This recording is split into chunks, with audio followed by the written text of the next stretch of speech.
What's up, everybody? Welcome to Podcast Now. I'm Alex, and in this video, I want to talk about the original plan for the opening of Scream 4, as well as the alternate cut opening for Scream 4, and talk about, if they are better than what we got. I guess compare really all three of them. So, I'm not making a definitive, answer as of right now, but I think I will as this video goes on. So let's explain what each of these three is before, we kind of go into which one is the winner. Firstly, we have the original opening, which, by the way, I will say, unpopular opinion maybe, I do think is easily the weakest of the four main movies. We'll have to see about 5. I don't think 5 will be weaker than 4, but, we had basically the triple attacks, the triple duos, and, I don't think it was bad. I think it was, again, the weakest of the group. So first we had Lucy Hale's character Sherry and Trudy, right? Their characters being attacked in the fictional world of Stab 6. Then we had Chloe and Rachel. Well, I guess Kristen Bell's character Chloe, right, killing Rachel, which was Stab 7.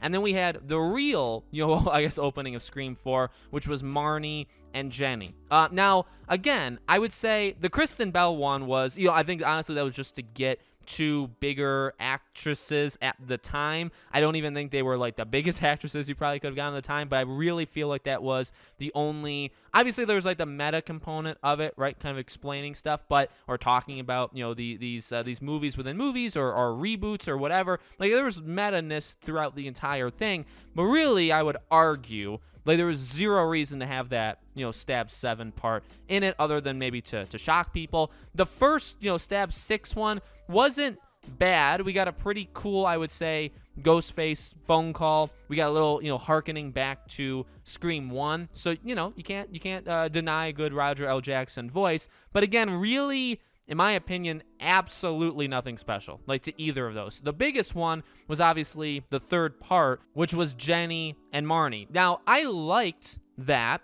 I really liked the phone call, like when Ghostface takes over. Really like it, okay? And I don't have a very sophisticated vocabulary, so there's not too many words I can use to describe it. Could it have been better? Of course it could have been better, and we'll talk about that. But I thought that was overall solid.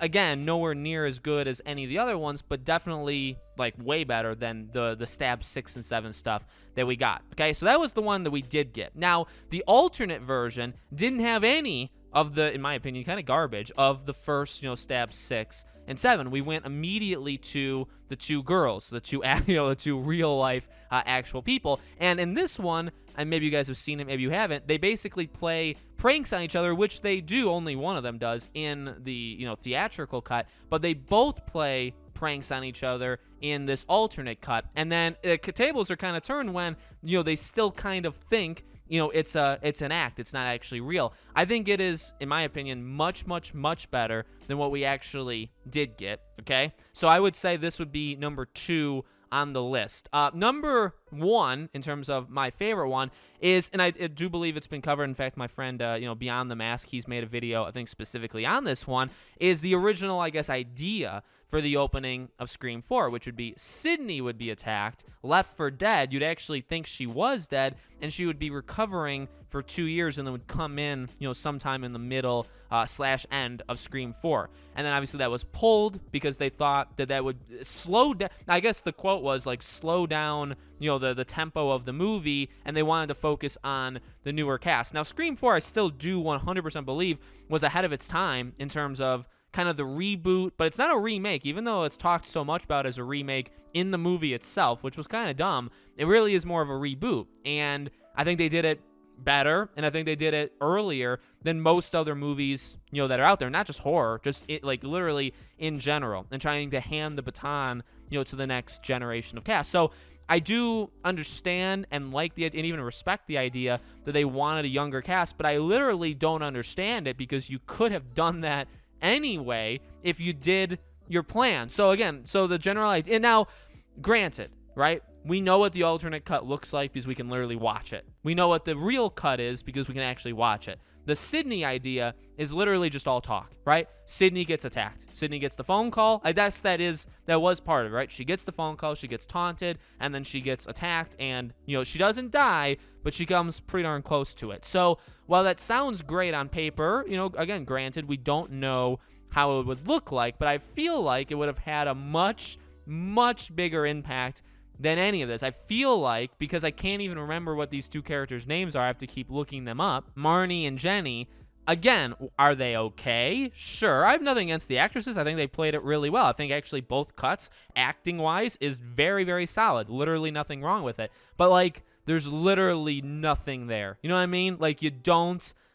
it happens, and then, like, the next scene happens, and you're completely, in my opinion, over it. Now, I do think there is the, deleted scene where, like, Dewey investigates the stuff, so there's a little bit more. But, in general... Like, I don't know. Maybe it's because Cotton was in a little bit, like 5 seconds of 1. He was in 2, and then, he's the opening of 3. The beginning of 2 kind of is iconic because of the movie theater. 1, obviously, Drew Barrymore's Casey. I don't really know how they could have done it, with these two characters any differently than they did to make it more impactful. But again, like the Sydney one, in my opinion, would have just made more sense, right? You bring back the lead, the best, maybe, I guess consistently throughout the entire franchise, the best character. And then you attack her, and maybe it's a little bit like a Casey thing, but I don't think it could be exactly the same, right? Because as soon as she hears the voice, she's like in the, she's in the mode that she needs to be in. But, so you could have had it be a little bit like that. And then you could have just had it be, I think that would have been quite a shocker. You know what I mean? The opening of,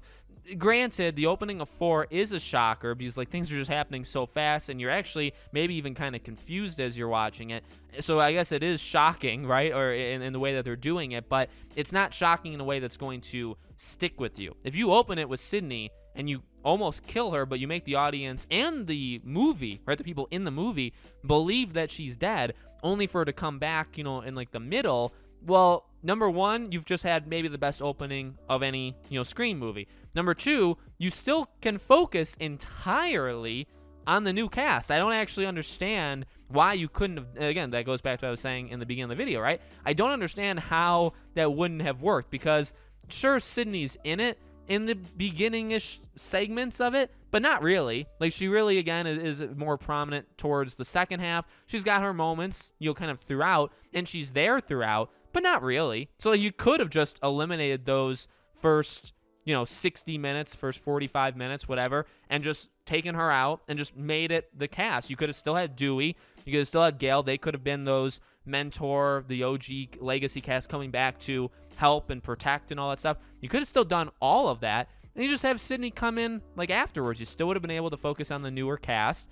You would have shocked people, and you would have made people very, very happy and excited when she came back. Now, I don't know if this would have been the same idea where you end the movie where you also think she... Now, that's something that I've never heard anybody, and maybe you guys didn't even make it this far in the video, so I'm sorry. I've never heard anybody talk about that, and I'd like to bring that up just for one quick second.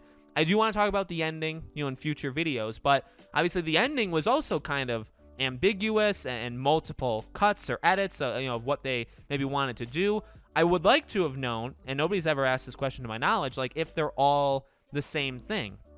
Were you going to start the movie by having it be Sydney, opening attack, really cool, she's left for dead, comes back at the halftime, and then by the end of the movie, you don't know, like, maybe she makes it, but maybe she's got amnesia, so she can't, remember things, right? Like, what, like, is that all the same thing? I would say then maybe that would be but they never said that was the reason. You know what I mean? They've never connected the ending and the beginning of what they originally maybe wanted. Or maybe it wasn't even original, right? Like, that wasn't the original thing they wanted. But they've never connected the two. Because I do think if you did connect the two, maybe that's a little bit too much. Because now you're doing, like, a double...